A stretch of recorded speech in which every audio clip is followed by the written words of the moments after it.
홍콩 후짜. 역시 이제 군필자답네. 아 그렇죠. 각이 살아있네. 각이 살짝 났습니다. 아 좋습니다. 자 우리 효림파파님 모시고 우리 홍콩TV 1편 이어서 2편 이렇게 진행을 하고 있고요. 1편 못 보신 분들은 꼭 보도록 하십시오. 왜냐하면 영어 노출이 왜 이렇게 중요한가, 그리고 그걸 어떻게 해야 되는지 기본적인 방법들을 이렇게 좀 알려주셨고요. 굉장히 마음이 벅차 보이네요 지금 표정이. 굉장히 벅찬 표정이었어요. 그래서 우리 2부에서는 이 영어 노출할 때 또 이제 대표적인 질문들을 뽑아봤고요. 자, 한번 나한테 이게 좀 적용이 되는지 여러분들도 한번 좀 보시면 좋을 것 같아요. 첫 번째, 책이나 영상을 노출시켜 주는데 그거에 대한 이해도예요. 나한테는 참 어려운데 애가 좀 끄덕끄덕하고 보는 것 같고 또 깔깔대는 것 같기도 하니까 애가 지금 이걸 이해를 하고 있나, 혹은 어느 정도 이해를 하고 있을까, 사실은 기특하면서도 좀 불안한 지점들이 있거든요. 그래서 이게 뭐 영어 노출을 해준다고 해서 사실 단시간에 아웃풋이 나오는 게 아니잖아요. 그러니까 부모 입장에서는 얘가 지금 맞는 방향으로 가고 있나, 이해를 하고 있나, 아니면 그냥 보는 건가, 그냥 다 이해 못하는 것 같은데도 솔직히 그냥 보는 것 같은데 그냥 놔둬도 영어 이제 습득, 노출이나 습득이 되는지 불안해 하신다. 이게 어떻게 해야 됩니까? 좋은 질문입니다. 엄청 이 질문을 많이 하시더라고요. 네네네, 진짜 네. 저도 많이 받았고요. 일단 우리가 기본적으로 부모로서 이렇게 생각하면 편합니다. 또 필요가 있습니다. 뭐냐면 내가 부모님 나 자신이 못 알아듣는다고 해서 이해 안 돼. 네. 내 아이가 모른다는 생각은 하지 말자. 왜 웃으십니까? 현타가 좀 세게 왔어요. 왜냐면 이제 부모님들이 실제로 그러시거든요. 나는 도저히 이해가 안 된다. 내가 이걸 이해하겠냐? 그렇죠. 네. 난 모르겠는데 닌 진짜 모른다라고 많은 분들이 생각하시니까 이게 계속 거기에서 의문이 증폭이 되는 거예요.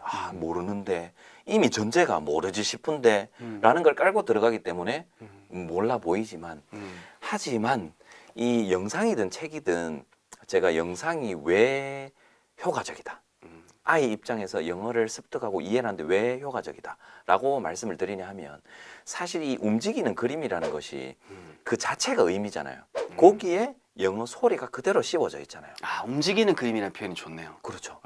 책은 고정돼 있지만, 물론 고정도 좋아요. 음. 그렇지만 그 움직이는 그림에서 나오는 그 대사들 혹은 나레이션들이 그 그림과 어울리지 않는 말은 대부분 안 하지 않나요? 그렇죠. 매칭이 되죠. 매칭이 되니까 거기에서 뭐 예를 들어서 뭐 데이니어 이러면은 저거 다니엘인갑다. 문법 필요 없고 비동사 필요 없고 그냥 그렇죠. 애가 데니엘인 거죠. 그렇죠. 이게 그냥 이 덩어리가 다니엘인갑다. 음. 라고 해서 그냥 그 자체가 의미인 것이죠. 그 누구 또 이제 데니엘이 이렇게 폴짝폴짝 뛰고 있어요. 네. 그러면서 Don't jump in the house. 뛰지 마. 라고 하는. 그럼 이제 이게 점프인갑다. 근데 여기서도 봤어. 근데 또 영어 책에 가니까 또 어떤 거에서 또 점프가 어디선가 나왔어. 맞네. 이제 이 확신이 생기는 그렇죠. 거야. 이게 처음에는 점프가 맞나라는 그런 생각 하다가도 여기도 나오고 저기도 나오고 또 다른 영상에 또 나오고 또 이 책에도 나오고. 그러니까 이렇게 이해가 되는 것인데, 즉 그 질문에 대한 대답은 일단은 마인드셋을 그렇게 가져가시면 좋고, 두 번째가 무엇이냐 하면, 일단 아이가 잘 보고 있으면은 그래도 어느 정도 이해도는 있는 거예요. 그게 설령 가령 아이의 수준보다 좀 높은 영상일지라도 충분히 그럴 수가 있어요. 충분히 그럴 수도 있어요.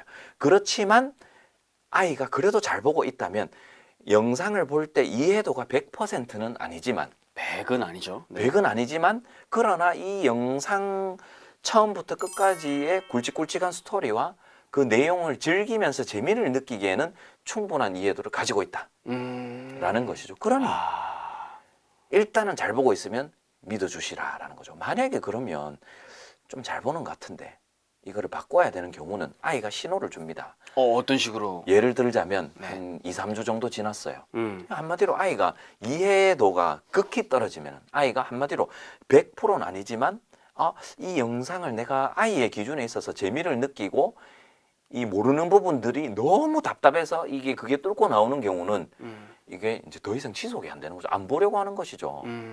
뭐 다른 거 뭐 재밌는 거 없어. 뭐 혹은 이제 이거 안 볼래. 이제 이게 어떻게 보면 이 영상에 진짜 재미가 없을 수도 있지만, 그게 아니고 수준에 의한 것이라면은 안 보려고 하는 것이죠. 즉 아이가 잘 보고 있다면 믿어주셔도 좋고, 혹은 아이가 이렇게 잘 안 보는 그 순간이 한 3주를 넘기기가 힘들다는 거죠. 우리도 그렇잖아요.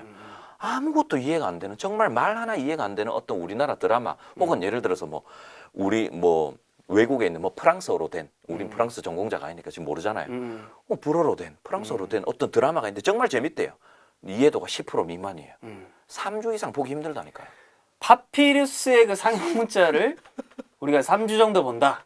못 버티죠. 못 버틴다. 못 버티죠, 그게. 그러니까 네. 근데 거기에서 그래도 한 20-30%는 알겠다. 그러면 볼 가능성이 조금씩 생기는 거죠. 그래도 등장인물 눈에 확 띄는 그런 움직임들, 거기 딱 연결되는 것들이 딱딱 인식이 된다면, 그러나 그렇지 않고는 안 되고, 그 다음에 만약에 이게 정말 의심스러우시다면 물어보셔도 괜찮습니다. 매일 옆에 앉아서 이 뭐라 했어? 이 아이 지금 뭐라 한 거야? 이 뭐라 했어? 이거 의미 뭐야? 이렇게 물어보면 싫어하죠. 거의 뭐 신문하는 느낌이죠, 그렇죠. 그죠? 네 알아 몰라? 이거 이 정도 알아야지. 단어 뜻 뭐야? 스펠링 뭐야? 알아? 진짜 스펠링까지 물어보는 분도 있더라고요. 그렇죠. 네. 그래서 그런 질문이 아니라 일상 속에서 뭐 이 정도 아주 가볍게, 효린아, 왜 아빠? 아빠가 보기에 네 영어 영상 어떤 걸, A라는 영상을 정말 재밌게 보던데 아빠는 그게 뭔 소린지 잘 모르겠어. 니는 정말 재밌게 보더라. 요 최근에 봤는 영상 하나만 이야기해줘.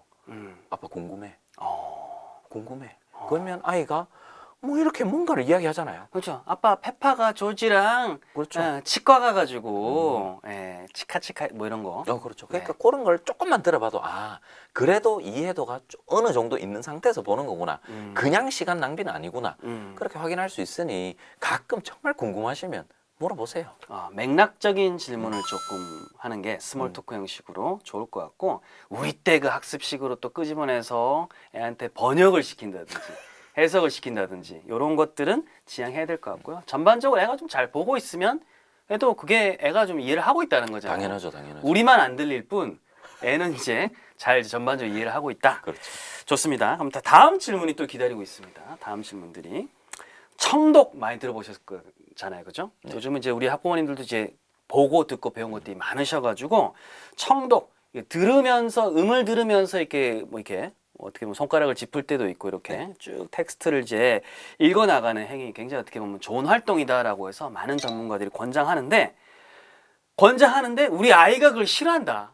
우리 아이가 싫어한다. 이 집중 듣기라고도 하더라고요. 이렇게 쭉 하면서 청독이라는 걸 꼭 해야 되냐라는 거, 필수냐? 만약에 아이가 이제 거부한다. 그럼 이거를 대체할 만한 다른 활동은 없느냐라는 질문들도 상당히 또 많으셨습니다. 많습니다. 네. 좋은 질문입니다. 땡큐. 네. 땡큐. 네. 일단 청독에 대해서 말씀을 드리면, 청독을 정확하게 어떻게 하는 것이냐 하면, 영어 텍스트가 있으면 음원을 들으면서 눈 혹은 손가락이, 네. 우리 목소리는 내지 않고요. 학습자는 목소리는 내지 않고 눈 혹은 손가락이 이렇게 따라가면서 핑거링을. 읽는 것이죠. 네. 그러니까 들으면서 읽는 것이다. 그게 청독이라고 할 수 있는데요. 청독은 이렇게 정리할 수 있을 것 같아요. 청독은 선택입니다. 너무 명쾌하다. 그죠? 청독은 선택입니다. 와. 제가 질문이 하나 있습니다. 네. 사실 제 이걸 준비를 하면서 네. 선생님은 저요? 네, 오케이. 청독 해보셨습니까? 우리 청독이요? 과거에 영어를 뭐 접하실 때든, 언제 과거에 예전에 학창 시절이든 네. 어리셨을 때든, 네. 그 다음에 혹은 우리말이든 영어든 청독이라는 것을 해보셨습니까? 이거 답 잘해야 되는데. 저는 했죠. 하셨습니까? 저는 좀 특이한 케이스라서. 진짜요? 하셨습니까? 중학교 때부터 했잖아요. 네. 저는 이제 발음에 관심이 많아. 저는 청각형 학습자라서 관심이 많아서 의외입니다. 그러니까 저는 이제 좀 그냥 말씀드리 그렇지만 그래서 저는 왜냐하면 학교 영어 쌤이 경상도 발음으로도 영어를 하시고 하니까 제 입장에서 선택을 해야 됐고, 좋습니다. 원어민 테이프를 저는 이제 구했기 때문에 학교 쌤한테 들으면서 저는 핑거링을 중학교 때 했죠. 좋습니다. 제 사례는 좀 걸러서 되게 민망하시죠. 아니요, 아닙니다. 전혀 민망하지 않고요. 이게 또 이런 사례들도 있지만 제가 봤을 때 1000명 혹은 10,000명 중에 한두 명 있을까 말까 한 특이 케이스예요. 왜냐하면 그렇죠. 일반적으로는 소리 내서 읽거나 소리를 안 내고 읽거나 둘 중에 하나거든요. 특히 예를 들어서 홍공 선생님께서는 하셨지만 그러나 이거를 우리말 청독은 그럼 해보셨습니까? 우리말 청독이 우리말 청독. 안 했죠. 그러니까요. 안 했죠. 네. 이게 증거라는 거죠. 뭐냐 하면 네. 청독은 안 해도 괜찮은 거예요. 음. 우리말 청독해서 음. 선생님께서 우리말을 더 잘 읽을 수 있게 되셨습니까? 그게 아니라는 거예요. 우리가 흔히 알고 있는 음독이라 하잖아요. 낭독, 음독. 소리를 내서 읽는 것. 소리를 안 내고 읽는 것. 그걸 통해서 이게 다 길러지는데 청독이라는 게 제가 부정할 수 없는 것은 좋은 거는 맞아요. 하면 도움이 되고 듣고 뭐 그렇죠. 쉐도잉 하듯이 그렇죠. 이렇게 이게 정확한 발음도 들을 수 있게 되고 또한 읽는 데에 대한 그 부담도 좀 덜어주기도 하고요.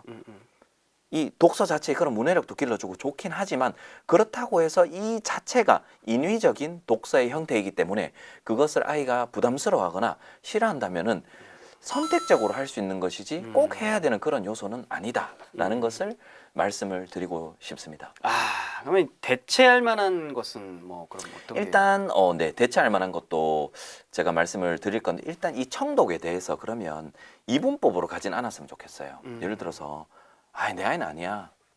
내 아이는 그럼 청독 한번 많이 해보자. 이게 아니라 예를 들어서 청독을 조금 부담스러워해요. 그러면 아이랑 협상 과정을 한번 거쳐보는 것이죠. 협상. 네. 효린이라고 하겠습니다. 효린아, 네가 들으면서 읽는 걸 별로 안 좋아하는 것 같아. 맞아? 예를 들어 안 좋아한다고 칩시다. 아빠 싫어. 엄청 아빠는, 싫어. 하기 싫어. 그러면 이렇게 질문해 보시는 거죠. 그래, 오케이, 인정. 그러면 얼마나 하면, 얼마나 그리고 어떤 책을 하면 그래도 네가 조금은 여유롭게 할 수 있겠어. 적어도 좋아. 적어도 좋아. 하루에 5분, 10분도 괜찮아. 네 의사를 들어주겠어. 그러니까 이게 왜냐하면 필수 같으면 어떻게든 시간을 확보하려고 노력을 해야 되지만 필수적인 읽기의 형태가 아니기 때문에 하면 좋은 것이기 때문에 그러면 아이한테 어느 정도 선택권을 다 주면서 본인이 여유롭게 할 수 있는 그 양을 정해보고 부모님은 그걸 수용해 주는 것이죠. 그럼 아이가 싫대요. 그럼 그 싫은 이유가 여러 가지가 있을 수 있잖아요. 책이 너무 어려웠으니까 싫었을 수도 있고, 그렇죠. 시간이 너무 기니까 싫었을 수도 있고, 그쵸. 아니면 진짜 싫었을 수도 있고, 그 셋 중에 하나잖아요. 그렇죠. 일반적으로. 그러면 이 첫 번째, 두 번째 같은 경우는 우리가 좀 맞춰주자는 거죠. 우리가 엄마 아빠가 정한 책 혹은 이 정도 뭔가 그냥 이 정도는 해야 되지 않는가에 대해서 나온 그 기준에 의해서 책을 선택하고 그렇게 시간을 접근하니까 애가 부담을 느낄 수도 있으니 그거를 부담을 좀 많이 덜어주자라는 것이고 그리고 이제 진짜 싫어한다면 안 해야죠. 안 하는 게 맞죠. 그래도 다행입니다. 이게 선택이기 때문에 그렇죠. 그런 옵션도 있다는 게 정말 다행이네요. 왜냐하면 이걸 또 뭐 내가 좀 이제 어떤 책을 읽거나 이제 부분적으로 우리 또 부모님들이 꽂힐 때가 있잖아요. 네. 그래서 이거 완전 필수 아닌가 싶으면 또 애를 또 다그치게 되고 그렇죠. 애들 입장에서 힘들어하게 되면 관계가 안 좋아지는데 딱 깔끔하게 이제 선택이고 협상을 통해서 이제 분량이라든지 이런 것들을 그렇죠. 어느 정도 조절을 하고 너무도 아이가 아니다 싶어 하면 그건 이제 빼더라도 뭐 다른 독서라든지 이런 걸 통해서 네. 듣거나 이런 걸 통해서 충분히 이제 극복을 할 수 있겠다. 그리고 이제 네네. 그 대체할 만한 것, 예. 네네, 그거는 사실은 꼭 필요한 거, 대체할 만한 것이라기보다는 그러면 청독을 만약에 안 한다면 그러면 꼭 해야 되는 것은 무엇인가? 예. 영어 좋습니다. 읽기에 있어서 네. 바로 음독, 소리 내어서 읽기, 또한 묵독. 이게 동시에 이루어질 수도 있겠지만 음독과 묵독이 청독을 대신하는 것이죠. 소리 내어 읽기도 하고 어느 정도 수준이 된다면 묵독을 좀 해볼 수도 있는 것이고 그 과정에 있어서 뭐 청독을 조금 겸하고 묵독이 이만큼일 수도 있고 청독 요만큼, 묵독이 이만큼일 수도 있고 그 비율은 아이마다 가정마다 다 다를 수 있지만 진짜 필요한 것은 음독과 묵독, 청독은 아이가 여유롭게 견딜 만큼 해보자. 지나가는 약간 브릿지 같은 느낌이 좀 그렇죠, 있네요. 그렇죠. 그래서 저도 사실 음독이 너무나 중요하다 생각을 하고 저 역시도 이제 음독을 하면서 네. 자라왔기 때문에 대부분 계속 청독을 할 수는 없잖아요. 사실은 청독이나 청음독을 저는 했던 케이스인데 네. 대부분 할 수는 없으니까 많은 시간을 저는 좀 음독을 했던 것 같고 저희 집 애들도 지금은 이제 보고 있나? 그래서 제가 아빠가 매일 지금 음독을 검사하고 있어요. 그래서 음독. 근데 궁극적으로는 아이들이 이제 나중에는 뭐 오디오 소리라든지 이런 거보다는 훨씬 더 빨리 갈 수 있으니까 그렇죠. 묵독을 선택을 하겠죠. 그때는 또 존중을 당연하죠. 해주려고 또 준비를 하고 있습니다. 네. 자, 그러면 그 다음 또 질문입니다. 다음 질문. 오늘 한번 탈탈 털어서 한번 제가 네. 중학교부터는 결국 입시 공부해야 되잖아요. 입시 영어를. 그러면 이제 유아 초등식의 영어 그림체, 영어 영상 시청, 노출을 통해서 이제 실용 영어를 습득을 하잖아요. 예를 들어서. 그러면 이제 학습으로서 영어를 시작할 시점. 이거 뭐 대국민 토론 주제인데 네. 학습으로 전환 시점은 어떻게 결정을 해야 되는가 네. 궁금합니다. 네, 이것은 사실 우리말을 좀 비춰보면 우리말의 습득 및 학습 과정을 조금 참고를 해보면 네. 조금 더 명확하게 알 수 있을 것 같아요. 음. 자, 예를 한번 들어볼게요. 예를 들어서 그렇잖아요. 이런 생각을 많이 한다라는 거죠. 초등학교 들어갔으니까 단어를 외워야 돼. 이제 스펠링도 좀 알아야 되지 않나? 라는 생각, 예를 들어서 예시입니다. 시기적인 접근. 네. 네. 자, 그러면 그거를 그대로 우리말에 한번 넣어본다는 거죠. 우리말, 초등학교 들어갔으니까 우리말 단어장을 통해서 단어를 외워야 돼. 외웁니까? 아, 기억이 안. 그랬던 적이 없었던 것 그렇죠. 같아요. 네. 물론 존재는 할 수 있지만 일반적으로는 그렇게 그런 안 하잖아요. 활동이 있을 수는 있죠. 그렇죠. 충분히. 그렇지만 그게 흔하진 않다라는 거죠. 즉 아직까지 태어나서 생후부터 미취학 그리고 초등학교 저학년까지는 제가 처음에 1편에서 말씀드린 그 습득의 포인트에 초점을 맞춰야 될 때죠. 아직은 많이 듣고 또 듣고 읽어보고 어떨 때는 음독도 하고 청독도 하고 그게 약간 청독 같은 경우는 약간 학습적인 요소처럼 비춰질 수도 있지만 하지만 이게 뭐 초등학교 저학년 때까지 적극적으로 문법 교육을 막 이렇게 원리에 의해서 그렇게 한다거나 혹은 어떤 단어를 정말 각 잡고 외운다거나 그런 게 필요한 게 아니라 그때는 그래도 아직까지는 그 언어 뼈대 언어 체계, 자동차로 치면 뼈대를 만드는 게 중요한 것이고 그래서 초등학교 저학년 때까지는 학습을 하지 않는 것이 오히려 그 습득에 그러면 학습을 하지 않고 노는 게 아니라 많이 듣고 많이 보여주고 많이 읽게 해야 된다. 그래야지 체계가 생긴다라는 것이고요. 그러면 제가 생각하는 학습의 적기는 초등, 중, 고학년이에요. 근데 그거는 개인차가 있을 것 같아요. 개인차 확실히 네, 있죠. 개인차가 확실히 있을 것 같아요. 왜냐하면 영어 같은 경우 편차가 많기 때문에. 자, 그러면 영어를 어릴 때부터 잘 가정에서 재밌게 많이 노출이 되었어요. 노출이 아이는 이미 풍덩된 상태죠. 그래서 좀 많이 형성이 됐어요. 영어가 말도 좀 나오고 좀 잘 듣고. 그러면 이제 좀 할 수 있으면 이제 이게 습득으로 쳐낼 수 없는 그런 수준의 어휘라든가 그렇죠. 뭐 논픽션이라든가 혹은 이제 그런 것들이 발생할 수 있어요. 그러니까 습득을 통해서 올라가다 보니 자연스럽게 좀 수준 있는 것들이 이제 아이의 수준이 좀 올라가기 시작한 거예요. 그럴 때는 학습을 경험하면 되죠. 그게 노출이 많이 된 아이들은 초등학교 중학년부터 3, 4학년부터 할 수 있을 것이고 조금 이제 좀 네. 이게 좀 노출이 쌓인 애들. 그렇죠. 그런데 예를 들어서 내 아이는 뭐 초등학교 2학년, 3학년에 이제 처음으로 영어를 들었거나 혹은 읽기 시작했어요. 이렇게 뭐 시기적으로 늦었다기보다는 이렇게 어릴 때 미취학 때 노출 안 했고 이제는 지금 현재 노출도 함께 병행해야 되는 경우는 학습을 병행할 수도 있고 혹은 학습을 조금 더 미뤄둘 수도 있는 거죠.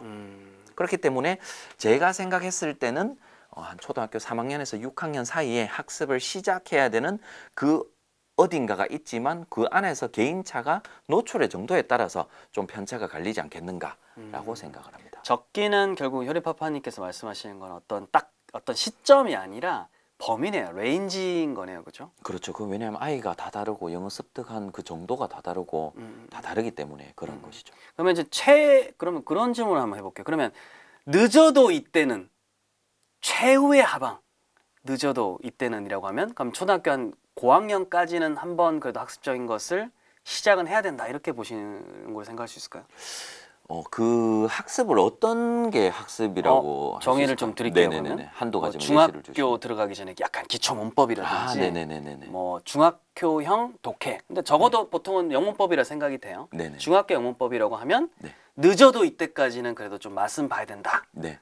노출이 많이 된 아이 같은 경우는 제가 어떻게까지 권하냐 하면 토플 같은 거 한번 해보세요. 초 3, 4인데. 왜냐하면 그만큼 준비가 됐어요. 이미 뭐 인풋이 충분하니까. 이미 충분하고 네. 막 할 준비가 돼 있어요. 이미 어휘력도 상당하고 그럴 수도 있지만 그런데 이런 문법 같은 경우는 대중적으로 봤을 때는 저는 빠르면 5학년 이것도 당연히 더 내려올 수 있죠. 제가 그렇죠, 또 말씀드린 것도 그렇죠. 좀 노출이 많이 됐다. 그러면 3, 4학년 때 할 수도 있죠. 그러나 그 인원이 대중적으로 많다기보다는 그래도 좀 적을 것이고 그래서 한 5학년에서 6학년 이것도 딱 정할 수는 없지만 그래도 마지노선을 정하시라고 저한테 정해달라고 말씀하시면 원하시니까. 네. 원하시니까. 그러면 저는 초등학교 6학년 때 중학교에 나오는 그런 문법 용어라든가 그런 것들 한번 맛을 보고 들어가는 게 아이의 학교 영어 수업 적응이라든가 그냥 그 문법 그 자체에 대한 그런 지식 그런 것들 측면에서 여러 가지 측면 고려해 볼 때 좀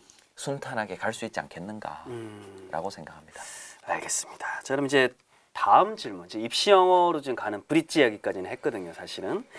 그럼 이제 애들이 이제 결국 이제 입시 영어를 하긴 하는데 그래도 이제 입시 영어가 끝나고 나면 애들이 졸업하고 나면 다시 이렇게 뭔가 영어로 상대방을 설득을 하고 내 의견을 표현할 수 있는 이제 실질적인 영어 사용자가 돼야 되잖아요. 다들 동의하시잖아요. 네. 그죠? 동의하죠? 역량이 중요하다. 부모님들이 우리 아이가 그러면 진짜 영어를 실질적으로 잘 쓸 수 있는 사용자로 성장하게 하려면 노출과 학습을 시킬 때 꼭 알아야 할 것들 딱 포인트만 요거 딱 정리 마무리를 어떻습니까? 좋습니다. 네, 아주 좋은 질문입니다. 칭찬 많이 받으니까 이제 네. 좋네요. 네. 일단 세 가지를 제가 말씀을 드리겠습니다. 일단 첫 번째는 아이의 목소리가 우선입니다. 목소리가 우선이다. 뭐 음성을 들으라는 의미는 아닐 것 같고. 네네. 그런 차원보다는 네. 우리가 교육적인 차원에서 원리와 원칙과 이게 바르다라는 것은 사실 많아요. 책에도 많고 전문가님도 많으시고 그러나 그게 내 아이한테 항상 적용이 안 될 가능성이 높거든요. 그렇죠. 적용이 될 수 있는 것도 많죠. 음. 자, 예를 한번 들어볼게요. 재밌는 영어 영상이 있어요. 아니면 뭐 우리나라 드라마 더 글로리. 네. 재밌게 봤습니다. 더 글로리 2편을 보려면 네. 선생님 네. 더 글로리 1편을 네. 4번 반복해야 됩니다. 잠깐만. 1편을 4번 반복해야 된다고? 이게 무슨 의미일까요? 4번 봐야지. 즉 영어라고 가정을 한다면 네. 반복은 영어에서 좋죠. 영어는 반복하면 좋죠. 음. 자, 그 생각에 갇혀서 내 아이가 영상을 보는데 반복을 강요를 한다는 거죠. 왜? 좋은 그 하나의 문장 있잖아. 반복이 좋아. 그러니까 영상을 접근할 때 이거를 반복을 해줘야 되는 게 좋지 않겠냐. 근데 아이의 목소리는 그게 아니라는 거죠.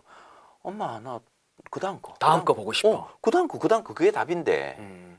근데 반복이 좋다라고 생각하시니까 반복을 야, 그래도 한 두세 번 봐야지. 그래도 지금 내가 이거 결제도 했고 결제됐고. 책도 샀고 이게 영상일 수도 있잖아요. 책일 수도 있고. 그렇죠. 그게 뭐 소액이든 뭐 거액이든 음.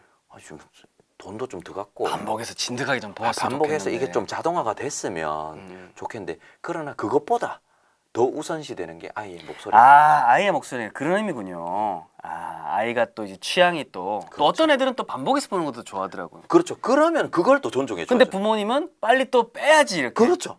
아, 그렇죠. 그래서 이제 그거를 원칙으로 어떤 이상적인 그런 것들을 통해서 접근하기보다는 아이가 하고자 하는 대로 그게 큰 틀에서 엉뚱한 것이 아니라면 가급적이면은 인정을 해주자. 반복도 우리가 결정하는 게 아니라 아이가 결정하는 거죠. 영어 책도 아이가 좋아하는 책. 영어 책의 수준도 우리는 항상 그렇잖아요. 이상적으로는 아이의 영어 수준 여기라면 그거보다 살짝 높으면 가장 영어 습득이 많이 일어나지만 그것만 보고 있을 수는 없잖아요. 그렇죠. 부담이 된다니까요. 항상 피곤하고 항상 영어를 접하는데 항상 뇌를 풀가동해야 된다면 영어 책을 읽는 재미가 좀 떨어질 수가 있겠죠. 그렇죠. 그렇죠. 그래서 이런 문장들 이상적인 것들을 추구하기보다는 참고를 하시고 아이가 실제로 좋아하는 그런 것들 아이에게 맞게 하는 것들이 우선이다라는 것을 말씀을 드리고 진짜 싶습니다. 기본인 것 같지만 우리가 또 놓칠 수 있는 그렇죠. 네, 그런 부분이었고요. 네. 또 다음 게 뭐가 두 있을까요? 번째는 이 영어 습득 즉 영어를 한마디로 쭉 잘하게 되는 데까지는 순서와 적기가 있는 것이죠. 특히 우리나라에 있어서 이게 가장 눈으로 잘 드러나는 것이 말하기와 읽기와 쓰기입니다. 하지만 말하기와 읽기와 쓰기가 되려면 들어야 되잖아요. 인풋이 많이 필요하죠. 무슨 소리인지 일단 들어야 되잖아요. 이 들어서 이만큼이 돼서 그게 어떻게 조합이 돼서 말로 나오고 눈으로 읽는 것이고 손으로 쓸 수 있는 것이죠. 그런데 미취학 때부터 영어의 시작은 알파벳이지. 일단 읽어보자. 라떼 이제 5차 교육 과정 때 했던 그 알파벳 단어. 네. 이제 예를 들자면 그런 것들 아직까지 머릿속에 영어에 대한 소리나 의미도 없는데 자 초등학교 들어갔으니까 문법도 같이 해야 돼. 문법을 할 수 있는 그 준비가 전혀 되지 않았고 오 마이 갓. 이제 이런 것들을 저는 좀 지키셨으면 좋겠어요. 그래야지 이거를 지켜야지 잘한다가 아니라 지켜야지 내 아이가 영어를 순탄하게 접하고 성장할 수 있는 그 여력, 힘이 생기는 거죠. 그래서 그게 꼭 그 순서와 적기를 어느 정도가 아니라 존중을 해야 되는 것이죠. 아, 좋습니다. 네. 그게 두 번째 포인트라고 할 수 있고 이제 네. 세 번째 포인트는 영어 정서 및 감정, 영어를 대하는 태도 문제인 것이죠. 사실 제가 학교 현장에서 그리고 제가 운영하고 있는 영어 코칭 프로그램, 부모님 코칭 프로그램 거기서 많은 분들의 상담을 하다 보면 이걸 느껴요. 가장 큰 문제는 아이가 영어를 거부하는 경우. 그러니까 하지 않으려고 밀어내는 경우. 꽤 많더라고요. 네. 엄마 영어 싫어. 그렇죠. 엄마 영어 쓰지 마. 뭐 이렇게. 그렇죠. 네. 근데 이게 사실 제가 학교 현장에서도 그러고 이게 진정 어떤 초등학생이나 혹은 중학생이나 이걸 영어를 해서 나중에 뭐 직구도 좀 하고 나중에 여행 가서 영어도 쓰고 내 취업할 때 도움도 되고 그렇게 생각하는 사람 없습니다. 아이들 중에. 그거를 몸소 느끼는 아이들은 진짜 극히 드물다는 거죠. 애가 처음부터 그런 동기부여 그렇죠. 목적을 갖기 어렵죠. 없다는 거죠. 네. 그러면 아이들에게 최고의 동기부여는 바로 재미인 것이죠. 흥미, 재미. 네. 그렇죠. 그게 영어에 접근하는 데 있어요. 영어 습득이든 영어 학습이든 그게 거의 유일한 동기 요인이자 이게 왜 중요하냐면 두 가지 측면에서 중요한데요. 첫 번째는 우리는 영어를 외국어로 접하기 때문에 일상에서 영어를 안 쓰잖아요. 그렇죠. 한국어 기반이죠. 그렇죠. 그러다 보니 영어를 회피하면 그만입니다. 그렇죠. 영어 안 할래? 얼마든지 살아갈 수 있잖아요. 그렇죠. 당장은. 안 쓰니까. 네. 이게 절실하지 않다는 거죠. 그런데다가 영어를 노출해주는 이런 환경이 조성이 되는데 재미까지 없고 뭔가 내 코드에 안 맞는 그럼 이거를 할 수가 없는 거죠. 일도 할 이유가 없는 그렇죠. 거죠. 이 아이 입장에서 봤을 때는 이유가 없어지는 것이고 그런 측면이 있고 첫 번째요. 두 번째는 이 재미와 영어 정서, 긍정적인 영어 감정 이게 왜 중요하냐 하면 이게 영어를 습득하는 데는 많은 양을 접해야 되는데 결국은 이 양 싸움인데 양이 처리가 돼야 되는데 그럼 그 양을 어떻게 채울 거냐는 거죠. 어떻게 채울 거냐는 거죠. 그러니까 재미없는 걸 꾸역꾸역 채울 그렇죠. 수도 없고. 그러면 이 동력이 떨어진다는 거예요. 재미없는 거를 꾸역꾸역 채우면은 진짜 말 그대로 꾸역꾸역이니까 뭐 예를 들어 한 6개월이나 1년 만에 끝날 수 있는 덩어리라면 영어가 그러면 괜찮죠. 그러면 뭐 해. 6개월만 딱 고생해. 저 그렇게 시키겠어요. 근데 그게 아니라는 거죠. 하나의 언어를 습득하는 데는 장기간 걸리니까. 그렇기 때문에 이거를 장기간 노출해주고 아이가 재미있게 읽게 만드는 게 아니라 읽도록 하고 재미를 읽으면서 자발적인 읽기나 자발적으로 뭔가를 하고 싶다는 마음이 들려면은 결국은 영어를 선택적으로 사용하는 국가에 있어서는 이 재미와 그 동력이 재미이어야 되고 그게 영어라는 그 이미지를 아이가 떠올렸을 때 맞아 나 영어 영상 보면서 나 그거 너무 재밌는데 엄마 하나만 더 보고 싶어 엄마 오늘 좀 많이 보게 해주면 안 되나? 뭐 이런 것들 이런 느낌이 생기게 해야지 중장기간 부모님도 스트레스 안 받으면서 그렇죠. 아이도 스트레스 안 받으면서 장기간 유지가 가능한 운용 가능한 그런 시스템이 되겠죠. 그래서 이 세 가지를 꼭 기억하셨으면 좋겠습니다. 오늘 뭐 필기하고 메모하고 나아가서 이제 뭐 이렇게 실천해야 될 만한 것들이 많고 우리 가정을 좀 살릴 수 있는 방법들이 좀 많지 않았나. 왜냐하면 이게 반대로 가는 집들이 많거든요. 내가 선한 의도를 갖고 있다 하더라도 내가 이제 마인드에 대해서 셋이 좀 준비가 안 돼 있으면 그래서 오늘 말씀해 주신 게 정말 가정을 살리는 방법이 상당히 좀 많았다. 여럿 구했다라는 좀 생각을 하게 됐고요. 여튼 제일 중요한 거는 애들은 동기부여라는 것을 크게 못 느끼잖아요. 그렇죠. 애들이 어떻게 하면 좀 좋아하고 좋아하는 것을 적절한 분량으로 반복해서 할 수 있도록 부모가 좀 환경을 세팅해 줘서 노출하고 시기가 되면 이제 입시 영어로 좀 잘 갈아타고 그렇죠. 돌아왔을 때는 또 다시 영어 사용을 할 수 있는 아이로 자라게 할 수 있을까 그게 이제 부모들이 이제 고민해야 될 지점인 거잖아요. 그렇죠. 아, 좋습니다. 우리 효린파파님에 대해서는 또 제가 아래쪽 더보기란에다가 설명을 또 이렇게 쭉 적어 놓을 테니까 필요하신 분들 보고 인스타도 한번 가보시고 유튜브도 가보시고 하면 좋을 것 같습니다.